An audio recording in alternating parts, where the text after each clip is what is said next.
agora a gente vai falar sobre a importância dos primeiros socorros com um especialista no assunto, o sargento Luiz Camino. Estamos cheios de Luiz hoje, gente.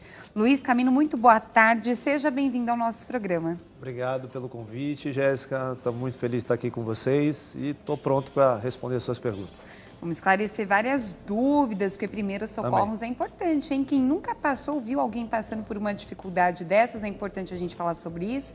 Por isso que você aí de casa, se tem alguma dúvida em relação à queimadura, parada cardíaca, asfixia, como devemos agir nesses casos, passe para a gente através do Facebook, facebook.com/nossopgm, facebook.com/nossopgm. Tem também o Instagram, você pode participar com a gente, mandando sua mensagem, sua dúvida, compartilhando sua experiência para @jessicanunes_6, @jessicanunes_6, ou se você preferir, pode participar ao vivo com a gente, ligando e passando sua pergunta para o Luiz também.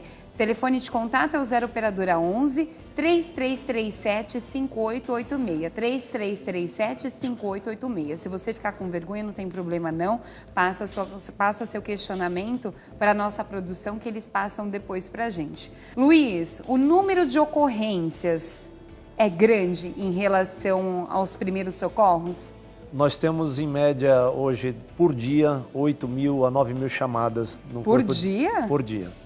Só na região central de São Paulo, na São capital? Paulo e Grande São Paulo. Uau! E nesse número, é lógico que nem todas são atendidas, algumas são resolvidas, são dúvidas até por telefone, mas nós temos aí um número muito grande, se envolvendo incêndio, salvamento, resgate, acidentes, e aí nós temos um número infinito aí de vários tipos de chamada, desde o gatinho na árvore, todo mundo brinca, né? Que o bombeiro vai pegar o gatinho, até acidentes bem graves. O mais comum mesmo acaba sendo o trânsito? Sim, o acidente de trânsito ele é o que demanda a maior ocupação hoje no bombeiro, envolvendo principalmente as equipes de resgate. Perfeito. Sargento, às vezes a gente tem uma caixinha de primeiros socorros dentro de casa. Sim. Tem alguns materiais, alguns medicamentos que você indique ter nessa caixinha de primeiros socorros? Ótimo. O que nós temos que pensar é o seguinte, essa caixinha ela vai de acordo com o meu conhecimento. Perfeito. Eu não posso colocar dentro dessa caixa alguma coisa que eu não tenho total habilidade. Porque o que acontece? Se eu sou uma pessoa que não tenho habilidade com primeiros socorros, treinamento e conhecimento, eu posso agravar o estado daquela vítima. Então, na intenção de querer ajudar, eu posso estar agravando o estado de saúde daquela vítima. Importante. Então, ali nós temos que ter coisas simples, básicas, dentro do meu conhecimento. Agora, se a pessoa é um bombeiro, um enfermeiro, um técnico de enfermagem, um médico, isso aí vai avançando, essa caixinha vai aumentando e ele consegue ali fazer uns procedimentos um pouco melhores e dar uma assistência melhor para aquela pessoa.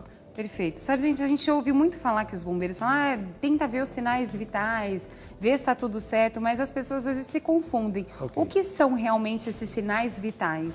Nós temos dois sinais importantíssimos, né, que é o que diz ali para a gente, que dá a base principal do início do atendimento, que seria respiração e batimento cardíaco. Esses dois são essenciais para saber qual o estado que aquela vítima, que aquela pessoa está naquele momento, né? E aí nós temos duas técnicas que, para verificar a respiração, nós chamamos de ver, ouvir e sentir, que nada mais é de que você aproximar a sua orelha na boca dessa pessoa, olhando para o tórax.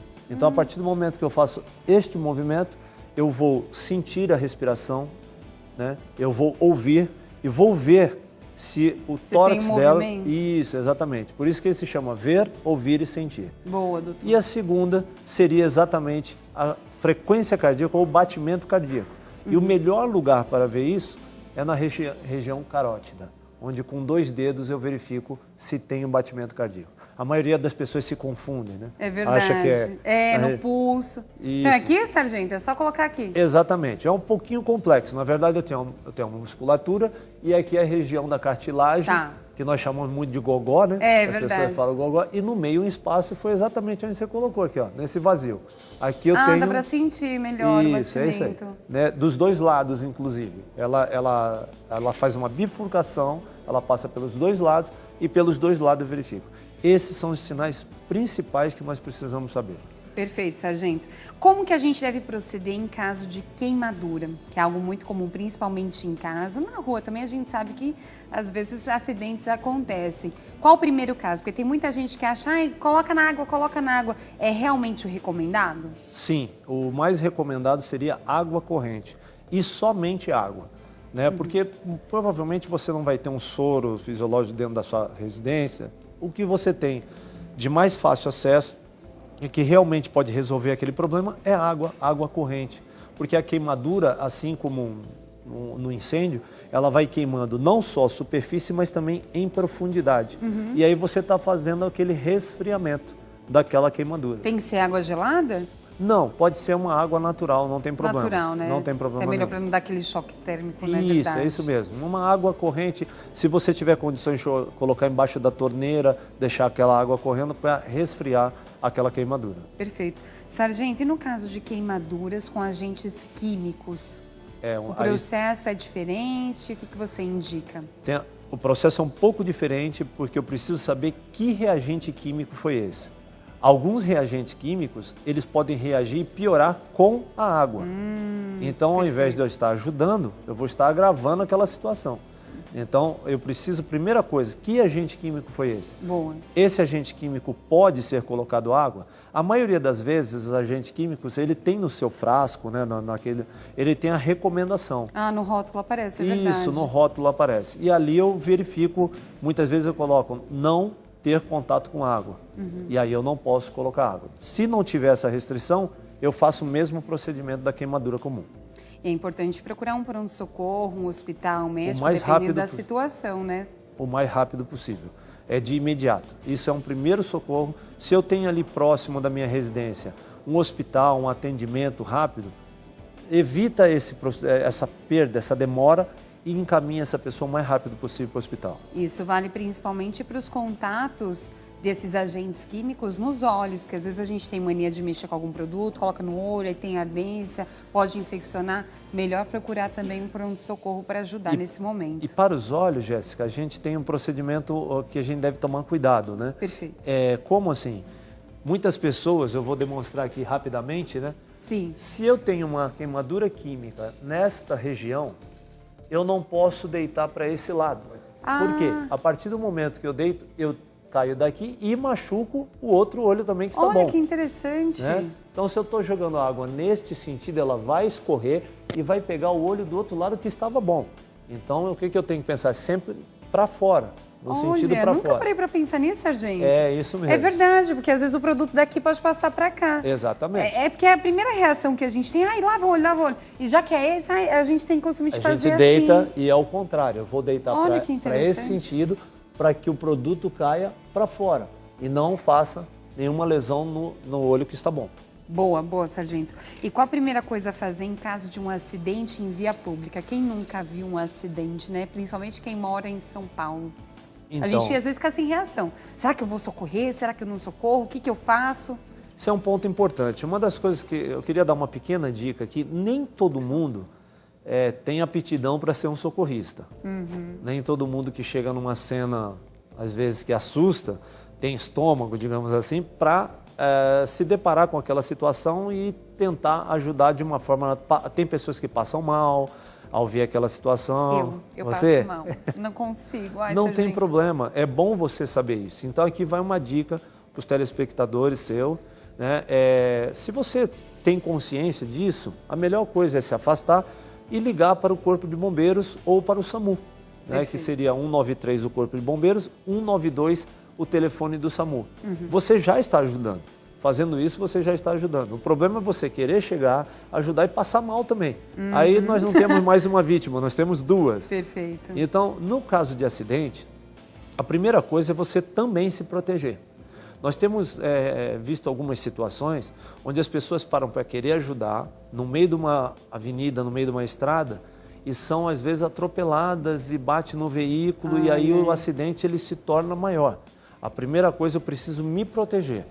Então, um exemplo, eu estou passando de carro e vi alguém se acidentando. Eu coloco o meu veículo num lugar bem seguro, eu me asseguro que nada vai acontecer comigo para depois sim poder prestar uma assistência para aquela pessoa. Né? E o ideal é você não movimentar aquela pessoa. É isso que eu ia perguntar, sargento, por que eles desaconselham? Não mexa no acidentado, porque às vezes a primeira reação que a gente tem é pegar a pessoa, tirar ela do carro, quando tem a ver com acidente, né, de carro ou numa moto, puxar a pessoa, por quê? Sim, aqui vale a gente passar uma informação importante. Nós temos basicamente 2 tipos de vítimas, né? Ou ela é uma vítima de trauma, quando eu falo trauma, queda, alguma pancada, caiu de moto, bateu o carro, caiu de alguma altitude, de alguma elevação, isso nós chamamos de trauma. Eu posso fazer isso até andando na rua e cair. Verdade. Ou então nós temos o chamado caso clínico. O que é o caso clínico? Eu passei mal, é diferente. Nós estamos sentados, de repente eu tive uma pressão alta, diabetes, glicemia. É outro caso, eu não sou uma vítima de trauma. Perfeito. Então, quando você me faz essa pergunta, a gente tem que olhar para a vítima de trauma. Tá. Ou seja, aquela pessoa que sofreu um impacto. Por que nós aconselhamos não mexer nessa pessoa? Por causa da região cervical, da coluna cervical. Então, o que acontece? Toda vítima de trauma, ela pode estar com uma lesão cervical. E a partir do momento que eu movimento essa pessoa, eu posso agravar essa lesão, chegando à paraplegia ou tetraplegia e assim por diante. Que perigo! Então, por isso é o cuidado e o conhecimento do que se faz. Tem todo um jeito, então, para ser transportado. É por isso que a gente vê os bombeiros, alguns socorristas, eles pegam aquelas macas. A primeira coisa que faz é mobilizar essa parte realmente da cervical, a parte da nuca, para não correr esse risco, né? Isso mesmo, nós chamamos aquilo de colar cervical. E o colar cervical, que ele mobiliza essa região, ele vem acompanhado também de todo o procedimento correto desses técnicos, de bombeiros, de enfermeiros, do SAMU, para colocá-la numa prancha rígida, que é aquela prancha de madeira. Depois nós colocamos na maca e é levado no hospital. E somente lá no hospital, através de uma avaliação do médico, é que esse material é retirado. Então, essa pode ser uma dica, então, de procedimento para quem, por exemplo, sofre com algum tipo de fratura também.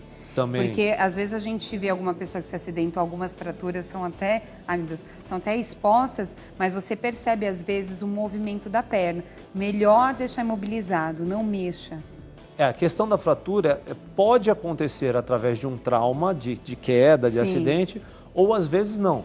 Por exemplo, nós temos situações onde a pessoa chega andando no quartel, empresas ao lado, ela chega andando e ela teve uma fratura, por exemplo, na mão, antebraço, braço. Tá, e então ela tem que prestar atenção onde é. Isso, na verdade é a localização. Essa pessoa, ela não precisa colocar a prancha nem colar cervical, porque muitas vezes ela mexeu numa máquina, alguma coisa, um acidente de trabalho, um exemplo. Ela simplesmente tem uma fratura localizada e aí ela precisa sofrer uma imobilização. Agora, qual a grande preocupação? Pessoas leigas muitas vezes tentam colocar no lugar, fazer algum procedimento arriscado, isso não se deve fazer.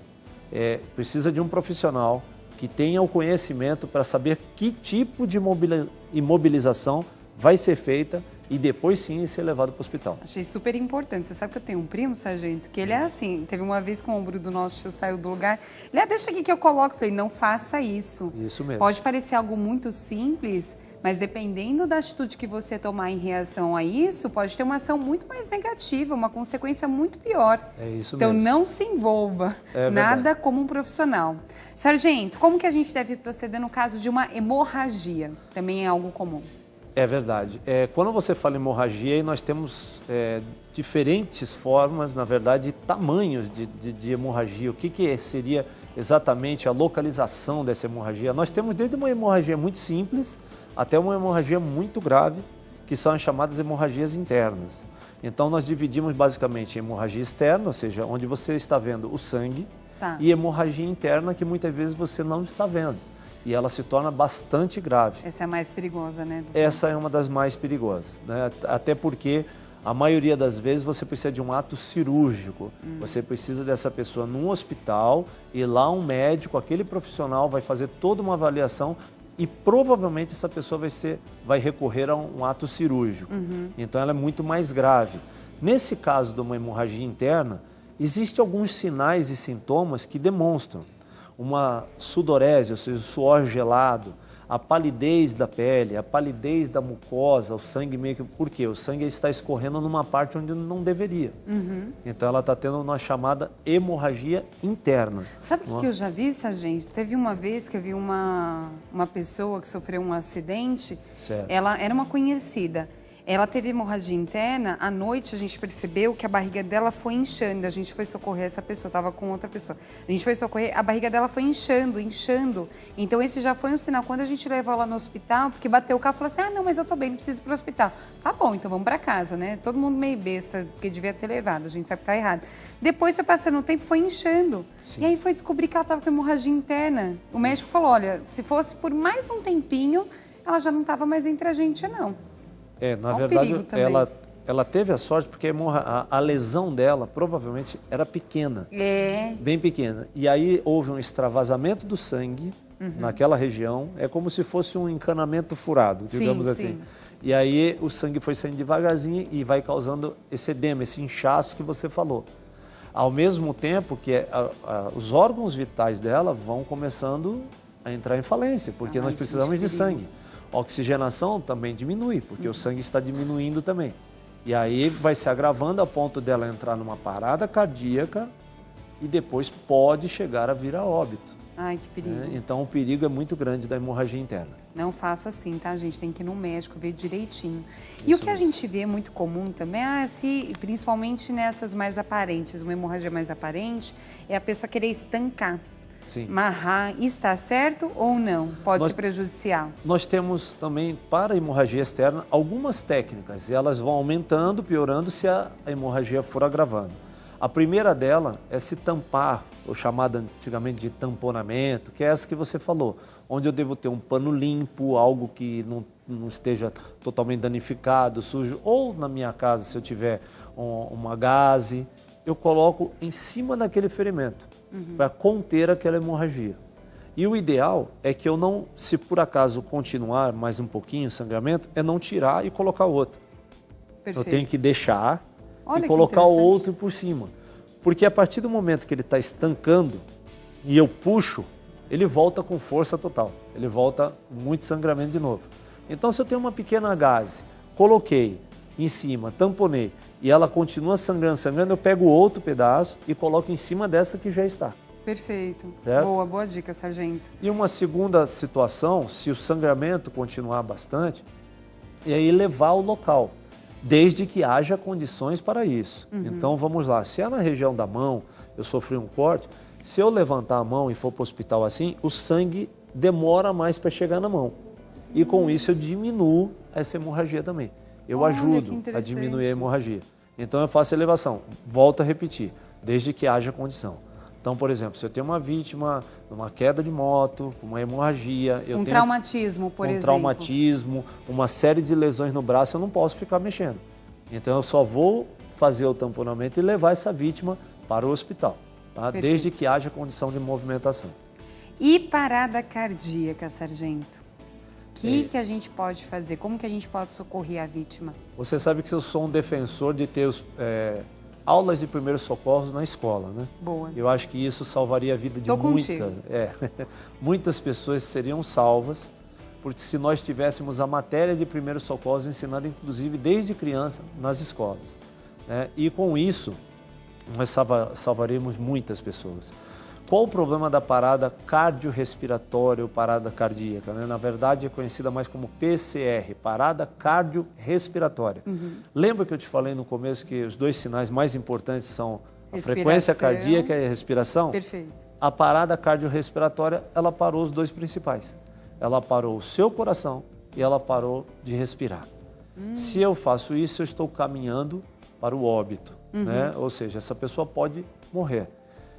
Como que eu vou ajudar? Primeiro, eu preciso saber se ela realmente está em parada cardíaca, verificando aqueles dois sinais vitais. Tá. Se eu verifiquei e vejo que essa pessoa não respira de jeito nenhum e não tem batimento cardíaco, eu confirmei a parada cardiorrespiratória.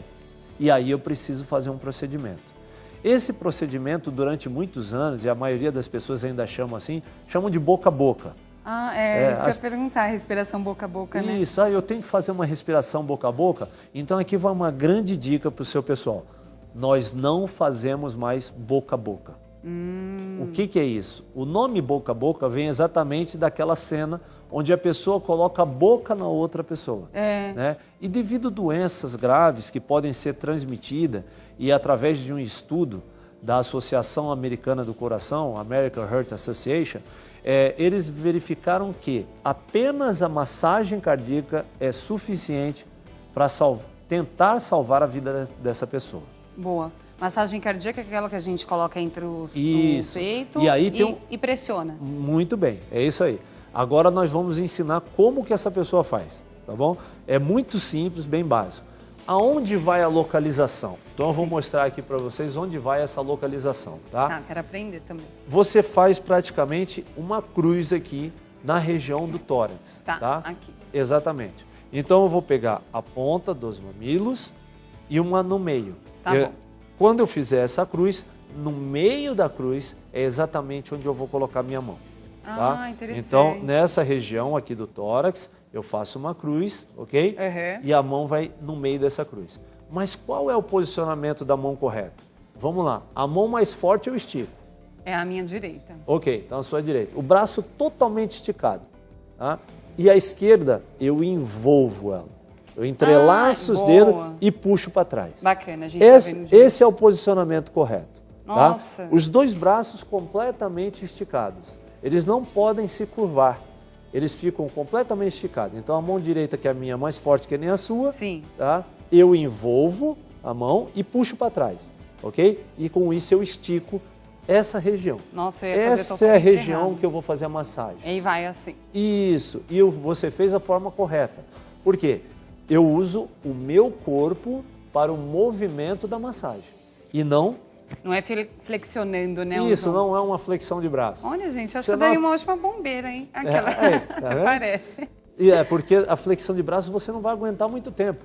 Haja força para fazer vários movimentos. Então, braços esticados. Tem uma sequência certa? 2 minutos, pelo menos 110 massagens por minuto. Eita! Tá? Então, nós temos aqui, ó, este movimento. Deu 2 minutos, eu paro e faço o quê? Verifico se tem pulsação. Perfeito. Se voltou a pulsação, eu paro. Se não voltou, eu vou toda hora fazer. Não desista da pessoa. Boa. A cada 2 minutos, eu faço massagem direto, paro, verifico se tem batimento. Não tem batimento, continua a massagem. E se eu tiver em dupla, eu revezo essa massagem. Perfeito. Tá? Eu faço 2 minutos, você faz 2 minutos. E vamos revezando até a chegada do socorro. Perfeito. Nossa, gostei dessa dica. E no caso de envenenamento por insetos, por exemplo, um escorpião, algum bicho venenoso, como que a gente deve agir? Bem, quando nós sofremos a famosa picada de insetos, né, e assim por diante, muitas pessoas acreditam em alguns mitos. Né? O mito, tem que morder aquele local. Tem que chupar o veneno. Chupar o veneno, não. Eu não faria isso não, que medo. Não. É aí que eu sei que o veneno ia espalhar mais rápido. É isso aí mesmo. Tá? E até porque, quando você sofre a picada de um animal peçonhento, esse veneno, ele entra na sua circulação em questão de segundos. Não dá mais para pegar o veneno, ele já entrou na corrente sanguínea.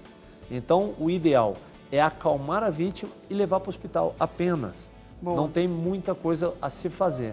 Nós temos que levar para que ela tome um soro que vai rebater aquele veneno daquele animal peçonhento. Perfeito. Ok? E não tem nada disso de... Bom, é bom esclarecer, é importante. E o que fazer em caso de obstrução das vias aéreas? Às vezes as pessoas engasgam com algum alimento e a gente vê muito aquelas cenas de filme que a pessoa pega por trás e esmaga assim a barriga. Exatamente. Essa é a forma mais correta mesmo? Esta é a forma correta. É uma manobra chamada manobra de Heimlich. Heimlich? Dr. Heimlich. Que faleceu o ano passado. Olha. Aos 94 anos de idade. Deixou o seu legado, então, Deixou. E é engraçado que ele tem uma história muito interessante, porque ele inventou a manobra e nunca utilizou.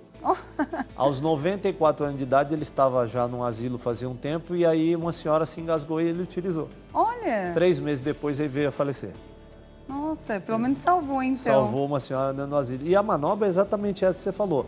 Mas agora nós vamos ensinar a forma correta para o seu pessoal também. Tá, por favor. De novo, a minha mão mais forte. Tá. Eu vou fechar essa mão mais forte. E onde eu vou colocar, na verdade, que é aquele movimento que você vê? Eu vou colocar nessa região, eu vou chamar de uma forma bem fácil para o pessoal entender. Alguns apelidos de boca do estômago, né? Perfeito. Aquela região que você faz assim, dói pra caramba. Ela é um pouco mais frágil, né? Ela fica um pouquinho abaixo desse ossinho que nós temos, que é chamado de apêndice tifoide. Que protege o pulmão, né? Isso mesmo. E aqui embaixo, o pessoal apelida de boca do estômago, é ali. É exatamente ali que eu vou colocar. Ah, então é aqui que eu tenho que fazer a pressão? Isso. E a outra mão, eu vou colocar assim, só que eu estou abraçando a pessoa por trás dela. Perfeito. Vamos imaginar que ela está de pé, eu vou por trás dela, coloco a mão, coloco a outra mão e é qual o movimento? Eu vou puxar para dentro e para cima. Então eu vou fazendo um J, ao contrário. Boa. Tá?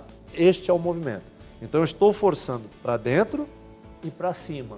É um movimento para sair, né? Exatamente. Eu estou forçando para que aquele resto de ar que está no meu pulmão preso, ele vai forçar a saída daquele objeto estranho, ou aquele corpo estranho que está obstruindo as vias aéreas.